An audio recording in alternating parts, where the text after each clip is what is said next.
Good evening, ladies and gentlemen. Thank you very much for giving me this opportunity to share some of my insights on design and implementation in a blended space. I've titled my presentation today Towards an Integrated Online Pedagogy and Assessment, what I term an IOPA approach. Let me start by quickly unpacking the changing education context. As we know that technologies have forced us to rethink how we teach and learn in our education and in our schooling systems. Now, you would have thought that as UNISA being a distance education university, we would have been leading this discourse nationally. However, we found ourselves embracing some of the same challenges as many contact-based institutions, and they are four notable. Firstly, we needed to embrace new methods of teaching and learning driven by technology. We needed to rethink content and curriculum design, ensuring flexibility and scalability. We needed to rethink our assessment approaches as we shifted from venue to non-venue based. And lastly, we needed to rethink institutional readiness, specifically in terms of digital competencies of both our staff and students to make this transition. In reflecting on our practices from 2020, we found 9 challenges that have become quite critical for us to rethink as we move on into 2021. Let me briefly highlight these 9 challenges. Firstly, there was a replication of offline pedagogy and assessment practices in the online space. Secondly, there was a challenge in assessing the different cognitive levels of our students. The third element was that we thought about pedagogy and assessment as 2 separate approaches, which is problematic. The fourth element is academic integrity and security of assessment, which was quite critical in ensuring the quality of our assessments. The fifth element was a challenge of thinking a one-size-fits-all approach works in terms of pedagogy and assessment. And we know that this is problematic when we think of different disciplines and different student competencies. The sixth element was a lack of clarity on different assessment categories, such as formative, summative, and continuous assessment approaches.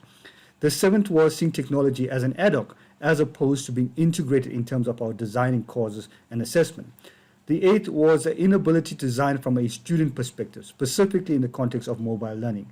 And the ninth element, as I echoed earlier, was the digital competencies needed to be in place for staff and students. These assumptions proved to be problematic. We then moved towards rethinking our assessment approach, and one of the strategies is to think of an integrated online pedagogy and assessment approach. This meant that we needed to balance offline and online teaching approaches, specifically in terms of discipline, subject-specific as well. We needed to assess learning that is taking place, whether it was learning competencies have been achieved or whether our students have gained the knowledge needed in this particular course. We then moved on to the third aspect, which is digital tools.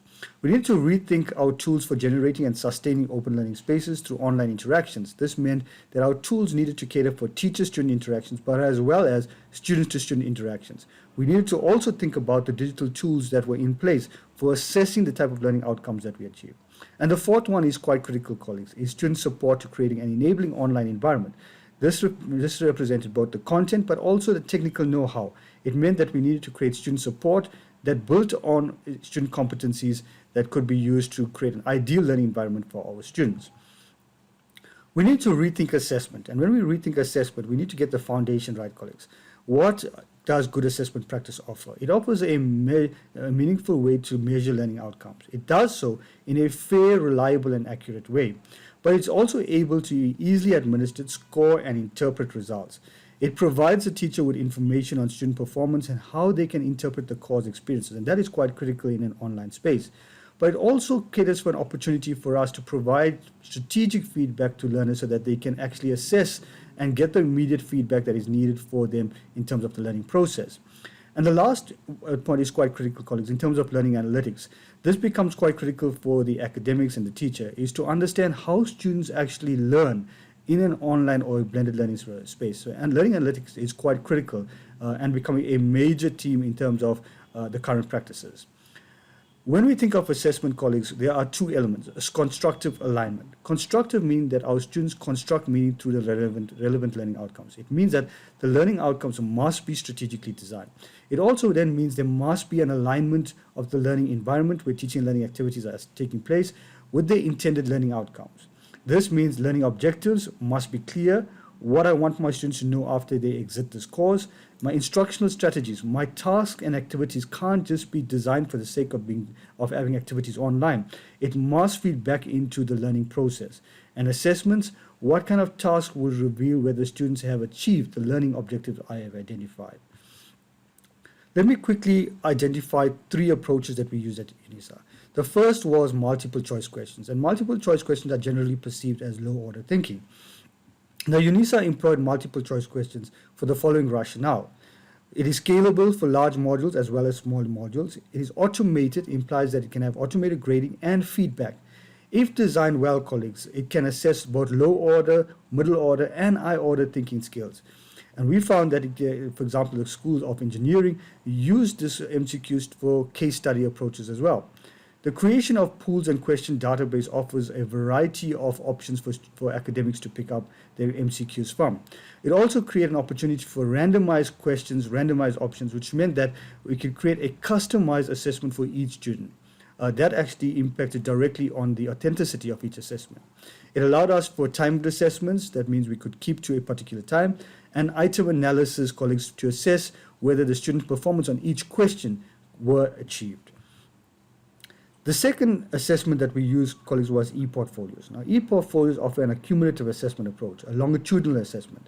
Now, at UNISA, we employed e-portfolios for the following approach. It was ideal for continuous assessment. It is used to assess learning over a time continuum as opposed to once-off assessments. It also allowed us to see a demonstration of student competence attained, especially where professional bodies demanded that these disciplines show the type of competencies that were achieved as part of their courses. Can be used to assess cumulative both offline and offline assessments. And I'm thinking more strategically of task-based activities. It can also be used to demonstrate online participation and discussion forums, and this becomes quite critical where you have low online participation rates of students. The variety of submission formats, for example, Word, PDF, as well as being innovative in the sense that the student could also use Google Sites or WordPress to cater for flexibility in design. But this means that a level of competency must be in place for these skills to be used.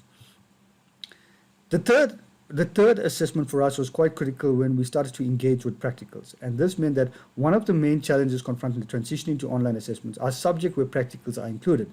Now, for example, the College of Science, Engineering and Technology offered a module on robotics. And one of the assessment was to showcase whether the robot could execute specific tasks. The student was then tasked to provide a video, which then was graded. DUT also offered something on food sciences and tourism, where they recorded the complete production of a menu and then submitted. Now, this allows for contextualization based on discipline needs, but it also allows for mobile integration in learning. And it allows for group work, collaboration, and engagements online. So videos are quite an interesting space to explore in terms of assessment practices and grading. Colleagues, I know we are due to time, we have limited time. I would like to quickly let you know that the UNISA Open Learning Space on this particular link, https://mooc.unisa.ac.za, has a variety of courses that we have created as part of EDO, which you can access for free. So simply log onto the site, create your own account, look for the modules with the EDO prefix, and you can join those courses and gain more insights on assessment practices that you can be used to apply in your own context and your own disciplines. Thank you very, very much, colleagues, and I wish you all the best as you engage in this very creative, innovative, and complex environment. Thank you.